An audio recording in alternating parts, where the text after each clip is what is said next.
Bismillahirrahmanirrahim. It's an absolutely amazing feeling being here inside the Rawdhah of the Prophet ﷺ. As you see here, there is a hadith in which the Prophet ﷺ authentically, it's been reported that he said that whatever is between my grave, or my house rather, which is now his grave, and his mimbar, which is this, is a garden from the gardens of Jannah. Subhanallah. Now, just a few things to point out, some amazing things. Firstly, the pillars, they have some markings on them.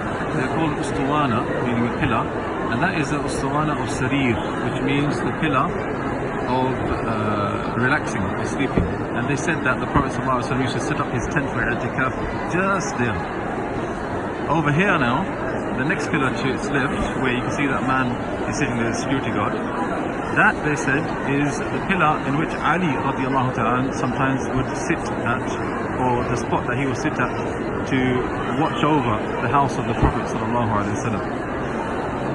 This pillar here, this one is supposed to be the pillar which Abu Lubaba, a companion of the Prophet sallallahu alaihi wasallam, he tied himself to this pillar because he made a mistake and he regretted it so much that he said, I'm going to tie myself here and I'm not going to release myself until Allah subhanahu wa ta'ala forgives me. And Allah Jalla wa Ala did forgive him, I believe, after 4 nights of tawbah.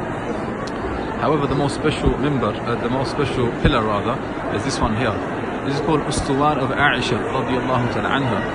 And the story goes, there is a narration that says, in which the Prophet ﷺ said that, Aisha, if the people knew how much reward there is for praying here, then they would flock to it and they would draw lots to see who could pray here. So this is actually the best spot to pray in the Rawdhah, right here behind this pillar. And then to the right of that you have the mihrab of the Prophet ﷺ. People always try to fight to pray there, but the way that the mihrab has been constructed after him is so thick that in fact if you did sajda even inside it, you wouldn't be touching the place of the head of the Prophet ﷺ, rather you'd be probably where his feet were. However, that little pillar behind it, that goes up there, behind the mimbar of the Prophet ﷺ, that is actually known as the pillar of Hannana, which means crying.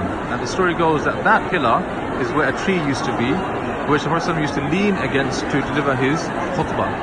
And then when they built the mimbar of the Prophet ﷺ further away from that, and the tree was left, the tree began to cry, and the crying sound of it is known as Hannana. And so that pillar behind that mihrab, it represents that. There's so many, subhanAllah, amazing things that took place here, and the feeling that you get is unbelievable, because you may be standing, subhanAllah, where the Prophet ﷺ, or where Abu Bakr, or where Umar, or where any of the great companions radiallahu ta'ala anhum ajma'in stood and prayed. May Allah subhanahu wa ta'ala unite us with our Nabi Muhammad sallallahu alayhi wa sallam in Jannat al-Firdaus al-A'la. Allahumma ameen.